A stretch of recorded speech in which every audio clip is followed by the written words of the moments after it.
नमस्कार दोस्तों। एक बार फिर से आप सभी का हार्दिक स्वागत और हार्दिक अभिनंदन है। सामान्य भूगोल की श्रृंखला में आज एक छोटा सा वीडियो होगा, छोटा लेकिन बहुत ही महत्वपूर्ण। भारत का मानसून, इंडियन मानसून से प्रश्न आपके हमेशा एग्जाम में पूछे जाते हैं और जानकारी के अभाव में आप इस टॉपिक से बनने वाले प्रश्नों को गलत करते हैं।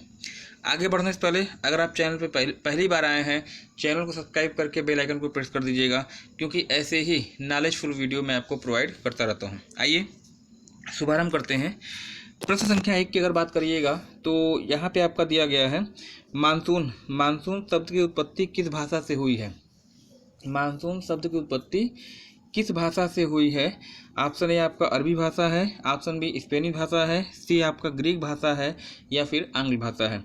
मानसून शब्द की उत्पत्ति आपसे पूछी गई है किस भाषा से हुई है, तो एक शब्द आप याद रखिएगा, मौसिम।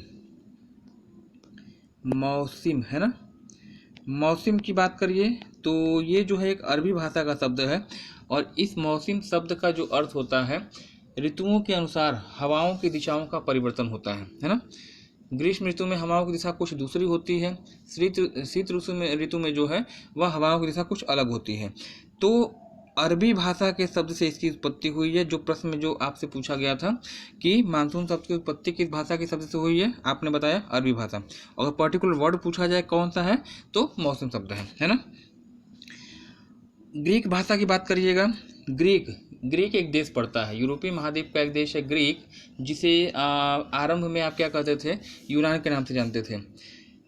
भूगोल की जो मातृभूमि है, भूगोल कहिए, इतिहास कहिए या फिर आप पॉलिटिकल साइंस कहिए, है ना, इन तीनों ही सब्जेक्ट की जो मातृभूमि है वो ग्रीक को माना जाता है, मतलब ग्रीक यानी यूनान को माना जाता है। और ग्रीक विद्वान, यूनानी विद्वान, एक नाम आपने सुना होगा, नाम होगा इरेटोस्थनीज। ये जो है भूगोलवेत्ता थे और इन्होंने पृथ्वी पर विषुवत रेखा की लंबाई जो है सबसे पहले नापी थी, इसका मापन किया था। और इन्होंने ही एक जियोग्राफिका नाम की एक पुस्तक लिखी है। इरेटोस्थनीज को क्या कहा जाता है? भूगोल का पिता, यानी फादर ऑफ ज्योग्राफी के नाम से भी जाना जाता है। नेक्स्ट, आज के प्रश्न का जो आज का सेशन का आज का जो क्वेश्चन आपका होगा, अगला क्वेश्चन सेशन का प्रश्न संख्या 2 की अगर बात करिएगा तो यहाँ पूछा गया कि भारत के किस राज्य में सबसे पहले मानसून का आगमन होता है। 4 राज्यों का ऑप्शन आपको दिया गया है। पूछा गया है किस राज्य में सबसे पहले मानसून का आगमन होता है। असम दिया है, पश्चिम बंगाल दिया है, महाराष्ट्र दिया है या फिर केरल दिया है ना। मानसून की ऋतु आपकी कब होती है भारत में, यानी भारत में मानसूनी बारिश आपकी कब होती है, तो आप बताइएगा। जून के पहले हफ्ते में ना, जून के लगभग पहले हफ्ते में जो है भारत में दक्षिण पश्चिम मानसून सक्रिय होता है और इसकी जो दिशा होती है वह दक्षिण पश्चिम से, ये जो आपका है दक्षिण भारत का पोर्शन है ना, ये दक्षिण भारत का हिस्सा है और ये दिशा आपकी क्या है, दक्षिण पश्चिम से उत्तर पूर्व की ओर ये जो है आपका क्या होता है, प्रवाहित होता है। और यहाँ पे एक राज्य पड़ता है, देखिए ये आपका जो राज्य है ना, इसका नाम क्या है, केरला। सबसे पहले अगर आपसे पूछा जाए कि किस राज्य में आपका मानसून आता है, तो ऑप्शन डी आपका क्या हो जाएगा, यहाँ पे सही हो जाएगा। यहाँ पे तो राज्य ऑप्शन दिया गया है, लेकिन कभी कभी ऐसी भी कंडीशन बनती है, ऑप्शन में तट रेखाओं का नाम आपको दिया जाता है। जैसे ऑप्शन में आपको दे देगा, हाँ, जैसे ऑप्शन में आपको दे दिया मालाबार तट दे दिया, कोरोमंडल तट आपका दे दिया है ना, इसके अलावा उत्तरी सरकार तट दे दिया। कहेगा कि किस तट पर सबसे पहले मानसून का आगमन होता है या मानसूनी हवाओं का आगमन होता है, तो अगर राज्य पूछता है तो केरल बताइएगा, और अगर तट पूछेगा तो केरल में कौन सा तट पाया जाता है, उत्तर आपका क्या होगा, मालाबार तट होगा, है ना। चलिए, इसके बाद जो अगला प्रश्न जो है इस सेशन का, यहाँ पे दिया गया है, भारत में ग्रीष्मकालीन मानसून की दिशा क्या होती है, ये आपसे पूछा गया है। भारत में ग्रीष्मकालीन मानसून की दिशा क्या होती है? उत्तर में आपका क्या दिया है, ऑप्शन में क्या दिया गया है, दक्षिण से उत्तर दिया है, दक्षिण पश्चिम से दक्षिण पूर्व दिया है, दक्षिण पूर्व से दक्षिण पश्चिम दिया है, या दक्षिण पश्चिम से उत्तर पूर्व दिया है। तो सिंपल सा एक फार्मूला है, फार्मूला का मतलब है कि एक डायग्राम के माध्यम से मैं इस चीज़ को कंफर्म करने का प्रयास करता हूँ, क्योंकि ये ऐसी चीज़ें हैं ना कि जो आपके लिए प्रॉब्लम क्रिएट करती है ना। देखिएगा, ये जो आपका है भारत की स्थिति है ना, ये जो है दक्षिण भारत की स्थिति है। और ऊपर वाली दिशा आपकी क्या होती है, नॉर्थ होती है। नीचे वाली दिशा आपकी साउथ होती है। दाहिने साइड वाली दिशा आपकी क्या होती है, ईस्ट होती है। और बाएं वाली दिशा आपकी क्या होती है, वेस्ट होती है। ग्रीष्मकालीन मानसून की बात हो रही है, और भारत में ग्रीष्मकालीन मानसून की जो अवधि होती है वह जून से लेकर सितंबर तक है ना, 4 महीने जो है ग्रीष्मकालीन मानसून माने जाते हैं, यानी वर्षा की ऋतु मानी जाती है। और इस दौरान जो हवाओं के बहने की दिशा जो होती है वह कुछ ऐसे होती है, मतलब अरब सागर से नमी की मात्रा ग्रहण करते हैं और पश्चिमी घाट से टकराकर इस क्षेत्र में भरपूर बारिश करते हैं, है ना। तो दक्षिण, ये दिशा आपकी कौन सी होगी, दक्षिण पश्चिम होगी। और ये किधर जा रही है, ऊपर की तरफ जा रही है, मतलब ये दिशा आपकी क्या होगी, उत्तर पूर्व होगी। तो ग्रीष्मकालीन मानसून की दिशा आपसे पूछी गई है, ऑप्शन डी आपका यहाँ पे सही हो जाएगा, दक्षिण पश्चिम से उत्तर पूर्व, है ना। यहीं पे अगर आपसे पूछ लेता कि भारत में लौटते मानसून की दिशा क्या होती है, भारत में लौटते मानसून की दिशा क्या होती है, तो ये अगर आपका जो है दक्षिण भारत की स्थिति है, तो लौटता मानसून की जो अवधि होगी अक्टूबर से लेकर जनवरी फरवरी तक, है ना। जून से सितंबर तक जो दिशा आपकी होती है दक्षिण पश्चिम से उत्तर पूर्व होती है। और अगले 4 महीने ये दिशा आपकी जो है कुछ ऐसे होगी, ऊपर से नीचे की तरफ ऐसे, है ना, ऐसे। तो ये दिशा आपकी नॉर्थ ईस्ट होगी और ये दिशा आपकी साउथ वेस्ट होगी। उत्तर पूर्व से दक्षिण पश्चिम की ओर ये प्रवाहित होते हैं। तो इसका सही उत्तर, जो प्रश्न का सही उत्तर आपका हो जाएगा ऑप्शन डी हो जाएगा। ग्रीष्मकालीन मानसून की सामान्य दिशा क्या है, तो दक्षिण पश्चिम से उत्तर पूर्व होगा। नेक्स्ट, अगला जो प्रश्न आपसे पूछा गया है यहाँ पे,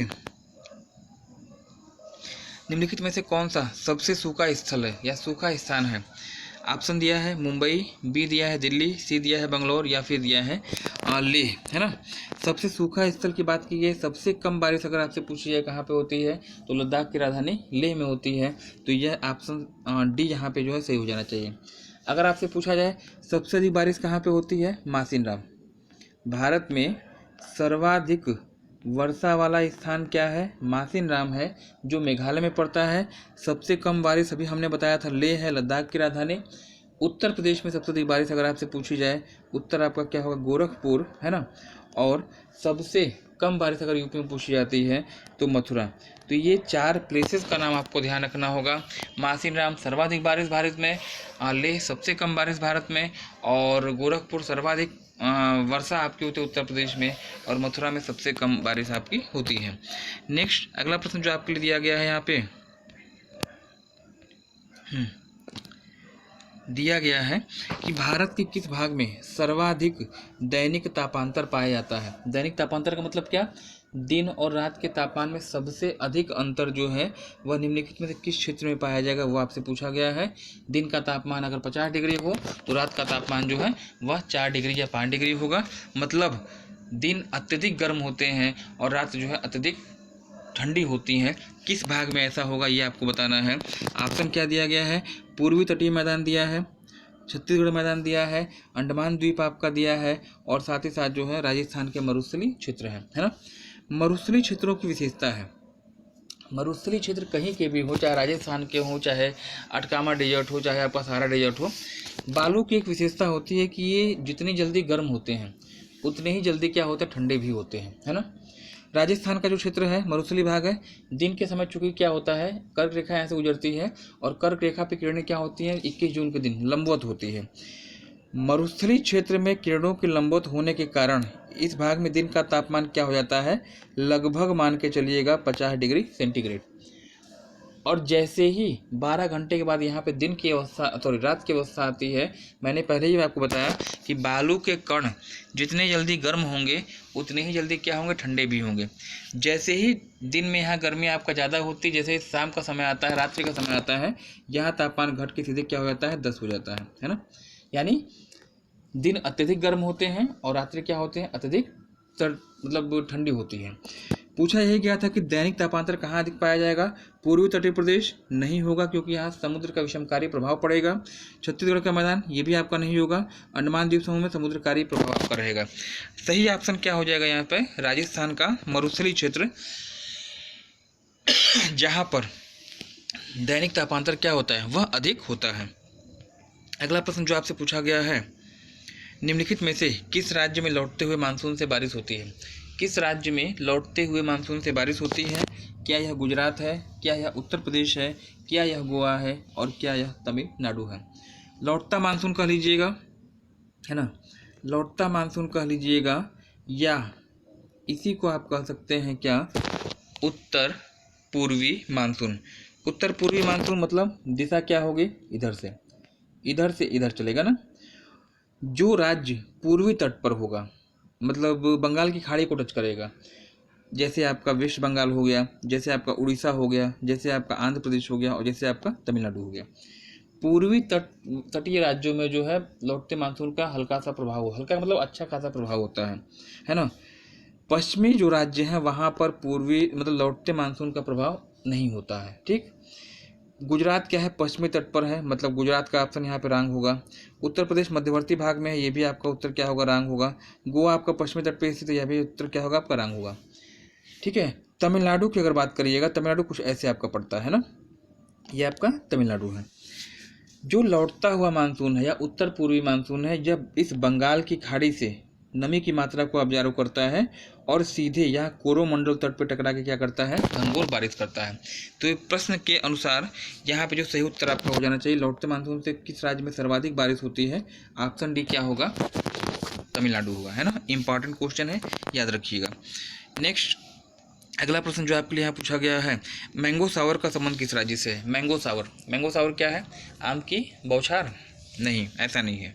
मैंगो सावर क्या है, देखिए जो प्री मानसून की बारिश होती है ना, जब मानसून आने वाला होता है, सामान्यतः देखा गया है कि जून महीने के पहले हफ्ते में जो है मानसून पूर्व फुहारें पड़ती हैं।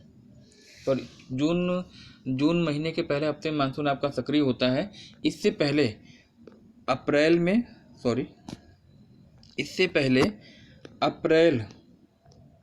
मई में भी जो है मानसून पूर्व फुहारें पड़ती हैं, जिनको आप प्री मानसून बारिश के नाम से जानते हैं।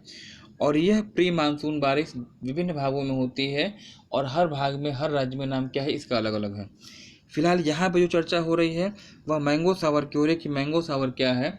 देखिए, अप्रैल और मई में मानसून पूर्व जो फुहारें आपके पड़ती हैं केरल राज्य में, वह आम की फसल के लिए, आम के बौरों के लिए क्या होती है, लाभदायक होती हैं। यही कहा इस बारिश क्या कहा गया है, मैंगो सावर कहा गया है। कहाँ पे होती है, उत्तर आपका होगा ऑप्शन सी, केरल। प्रश्न तो यही पूछा गया था ना कि मैंगो सावर का संबंध किस राज्य से है, तो केरल से।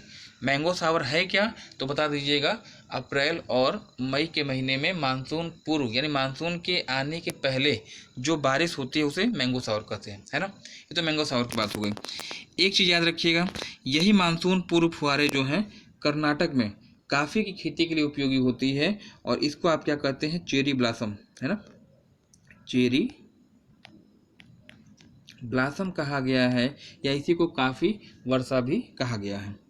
पश्चिम बंगाल में इन्हीं मानसून फुहारों को आप क्या कहते हैं, इनको जो है आप नार्वेस्टर के नाम से पुकारते हैं। तो 3 आपको उपनाम याद रखने होंगे, मैंगो सावर, केरल की जो बारिश होती है, चेरी ब्लॉसम या काफ़ी वर्षा जो कि कर्नाटक में होती है, और पश्चिम बंगाल में आपका जो है नार्वेस्टर होता है ना। चलिए नेक्स्ट अगला प्रश्न जो आपसे पूछा गया यहाँ पे दिया गया है, शीतकाल में पश्चिमी उत्तर प्रदेश, पंजाब, जम्मू कश्मीर तथा हिमाचल प्रदेश में होने वाली बारिश का मुख्य कारण है ना। शीतकाल के समय में नॉर्मली ये देखने में आता है कि नवंबर दिसंबर में जो है उत्तर पश्चिमी उत्तर प्रदेश, जम्मू कश्मीर और हिमाचल प्रदेश में जो बारिश होती है, उस बारिश का कारण क्या है, यह आपसे पूछा गया है ना। क्या यह उत्तर पूर्वी मानसून है? नहीं। क्या यह दक्षिण पश्चिम मानसून है? नहीं। क्या यह मध्यवर्ती भारत में कम दबाव का क्षेत्र है? यह भी बिल्कुल नहीं है। पश्चिमी विक्षोभ जो है इसका क्या हो जाएगा, सही उत्तर हो जाएगा।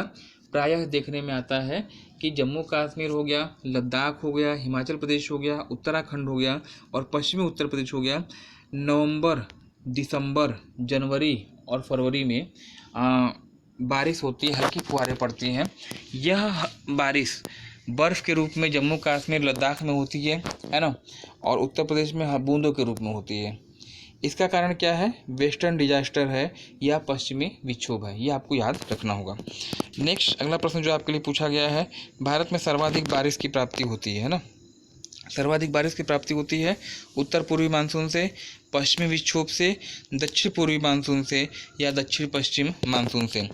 दक्षिण पश्चिम मानसून की अवधि मैंने आपको बताई थी जून से लेकर सितंबर तक। इन 4 महीने में जो है आपका दक्षिण पश्चिम मानसून भारत में सक्रिय रहता है और पूरे भारतवर्ष में जितनी बारिश होती है उसका लगभग 70% बारिश जो है वह इसी दक्षिण पश्चिम मानसून से प्राप्त होता है ना, यानी अरब सागर की शाखा और बंगाल की खाड़ी की शाखा से आपको मिलता है ना। आज के सेशन का 10वां क्वेश्चन होगा, प्रश्न आपसे जो पूछा गया है, हाँ, उत्तर पूर्वी मानसून से सर्वाधिक वर्षा प्राप्त करने वाला राज्य है। उत्तर पूर्वी मानसून से सर्वाधिक वर्षा प्राप्त करने वाला राज्य है। प्रश्न का लैंग्वेज बदल दिया गया है, उत्तर वही होगा। मेघालय दिया है, असम दिया है, पश्चिम बंगाल दिया है, तमिलनाडु दिया गया है। उत्तर पूर्वी मानसून कहिएगा या इसी को आप कहते हैं लौटता मानसून, और लौटता मानसून से सर्वाधिक बारिश कहाँ पे होती है मैंने आपको पहले ही बता दिया था। ऑप्शन डी आपका सही हो जाएगा। तमिलनाडु भारत का एक ऐसा राज्य जहाँ पर लौटते मानसून से क्या होती है, बारिश होती है, या उत्तर पूर्वी मानसून से बारिश होती है, इसको आपको ध्यान देना होगा। आज के सेशन का जो आज का सवाल होगा आप लोग के लिए अपेक्षित होगा उत्तर, हाँ क्या है प्रश्न ये समझिएगा। दिया गया है भारत में सर्वाधिक वर्षा वाला क्षेत्र है ना। 4 क्षेत्रों का नाम दिया गया है। पूछा गया कि भारत में सर्वाधिक वर्षा किस भाग में होती है, किस क्षेत्र में होती है। ए दिया है पश्चिमी घाट और पूर्वी हिमालय, बी दिया है छोटा नागपुर का पठार, सी दिया है नीलगिरी पर्वत और डी दिया है आपका लद्दाख मरुस्थल। किस क्षेत्र में सर्वाधिक बारिश होती है आप मुझे कमेंट सेक्शन में कमेंट करके इसका उत्तर बताइएगा। आज के लिए फिलहाल इतना ही, मिलते हैं अगले क्लास में। धन्यवाद, have a nice day, thanks for joining me, good night.